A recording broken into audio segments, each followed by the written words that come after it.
He sat in a dark room, feeling the world around him collapse in an instant, leaving only silence and pain. His wife had left, his children turned away. His business disappeared like sand slipping through his fingers. He was left alone at 55 with no money, no home, no future. People who yesterday had shaken his hand today did not even look at him. Friends vanished. Partners closed their doors, and neighbors whispered behind his back, saying his life was over. He lay at night on an old mattress staring at the ceiling and wondered why everything was like this. Why after so many years of work, after sacrifices, after struggle, he ended up in an abyss. He wanted to close his eyes and never wake again. But something inside would not let him give up. A small, quiet voice, but stubborn, whispered that this was not the end, that even from ruins one could rise, that even from pain, new strength could be born. He got up in the morning and went to look for work, but everywhere they told him the same thing. You are too old. We need younger people. We need those who know modern technologies. He felt humiliated, but did not stop. He carried boxes in the warehouse, worked as a loader, unloading trucks. His back ached. His hands cracked, but he held on because it was the only chance to earn even a little bread. He saved every penny he bought. Nothing extra. He collected coins and put them aside, knowing that someday these crumbs would become the foundation for something greater. In the evenings, when others went home to rest, he sat in the library reading books about business, about new technologies, about the internet. At first, he understood nothing. Words blended into chaos, but he repeated and repeated until he began to understand little pieces of knowledge forming a picture. He studied like never before. At night, he sat at an old computer, barely working, trying to make simple websites, watching young guys explain on videos what seemed like magic to him. He followed them, made mistakes, tried again, and eventually began to feel he could do more than yesterday. People laughed at him, saying, "Old man, you've lost your mind. Sit quietly on your pension. What learning? What business at your age?" But he did not listen. He moved forward because he knew that if he gave up, he would die inside. He woke up at 5 in the morning, went out into the cold air, feeling his body protest against exhaustion. But in his head there was one thought: I must survive. I must rise, otherwise all my pain was in vain. He walked to work because he had no money for transport. Past shop windows, seeing expensive clothes, expensive cars, and people laughing and enjoying life, and at that moment he felt a squeeze inside. But instead of envy, he turned it into fuel. A fire blazed in his chest, forcing him to take another step. It was hard for him to hear colleagues in the warehouse saying he was old and useless, that his time had passed, that he could carry boxes until death.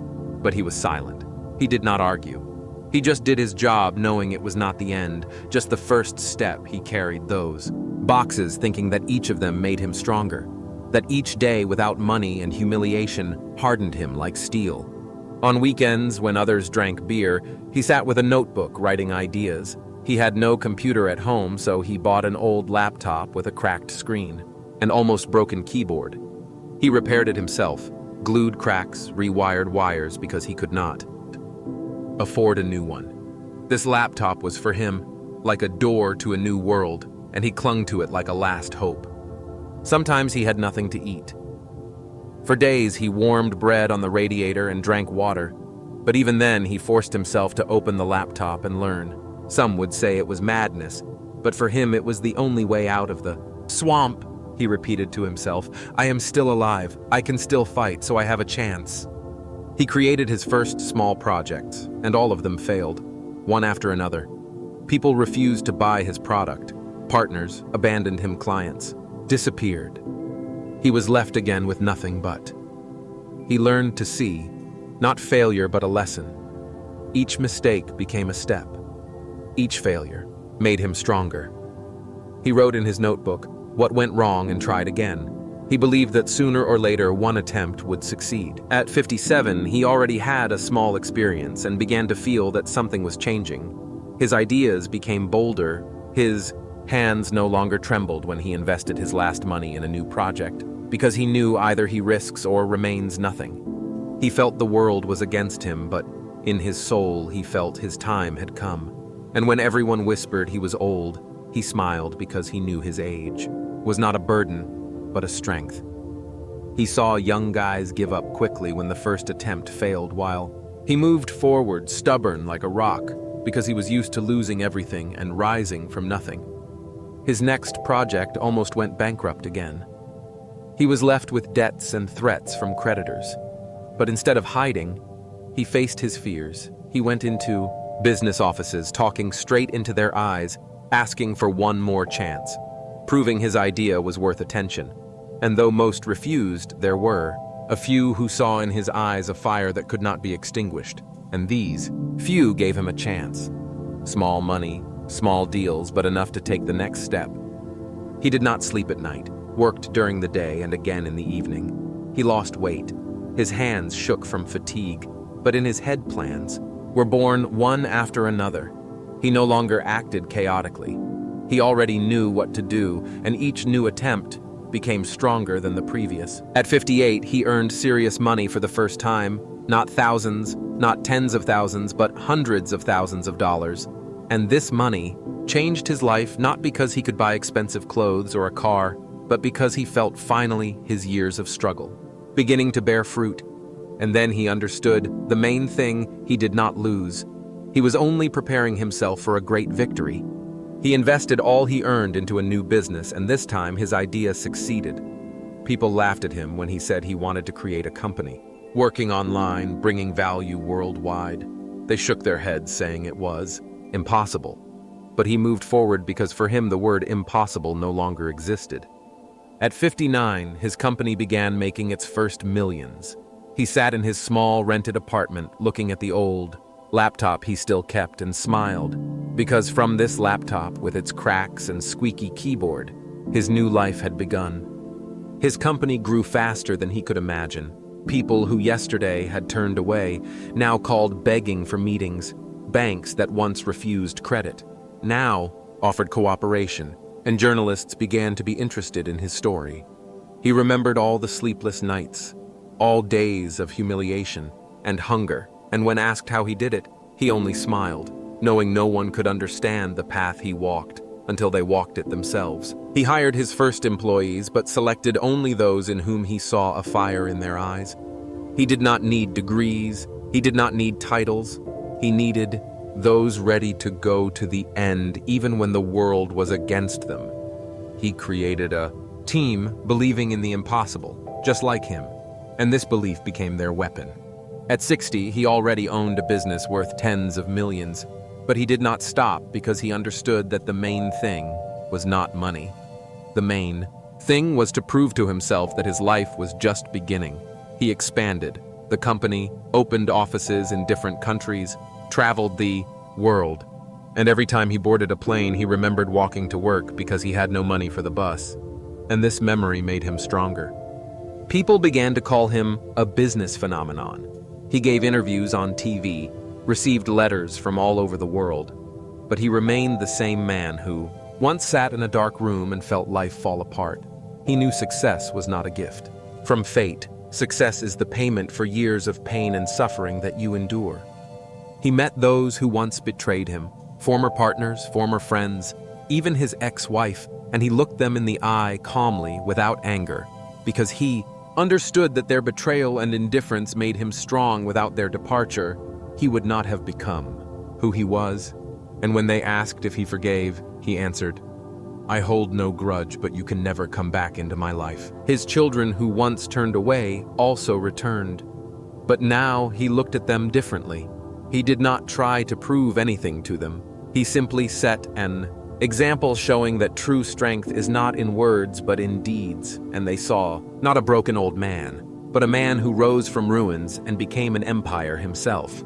At 62, he already owned a company valued at hundreds of millions, but he saw even more ahead. He did not stop because for him, stopping meant death. He worked with the same fire as when carrying boxes in the warehouse. He remembered every defeat, every cold night with no money even for a piece of bread. And these memories made him stronger than anyone around. His business expanded worldwide. his name spoken with respect on different continents. Investors who once laughed now waited in line to be part of his empire, but he remembered how they turned away, and so he chose partners not for money but for heart. He sought those who saw a human being, not just a billionaire. At 65, he entered the list of the richest people in the world. Journalists wrote books about him.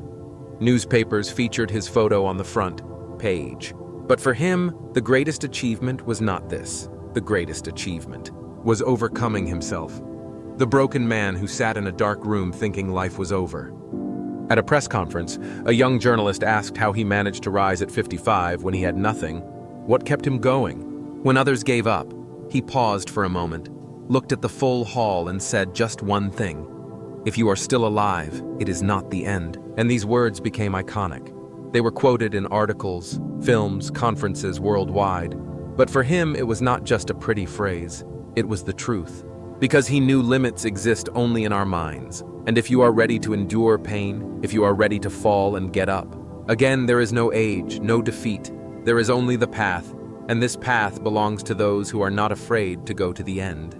He stood on stage before thousands, his name glowing on huge screens, but in his mind there was no grandeur.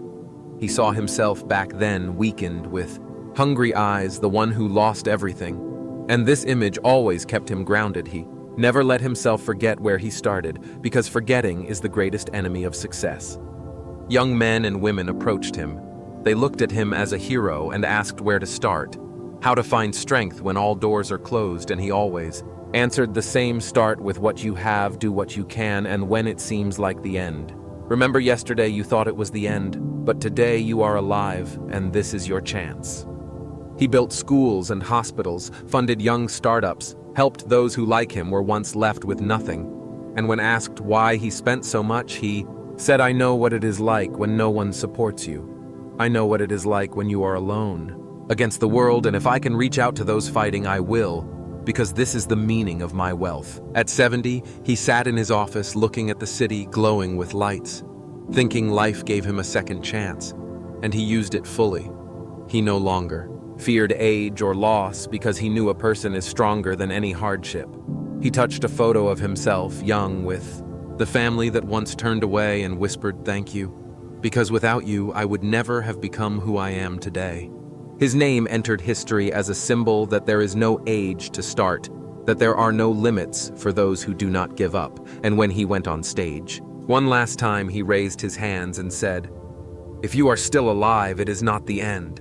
And the hall erupted in applause, because everyone there felt these words belonged not only to him, they belonged to anyone who ever fell, and got up, anyone who ever thought they lost, but kept going, anyone still alive.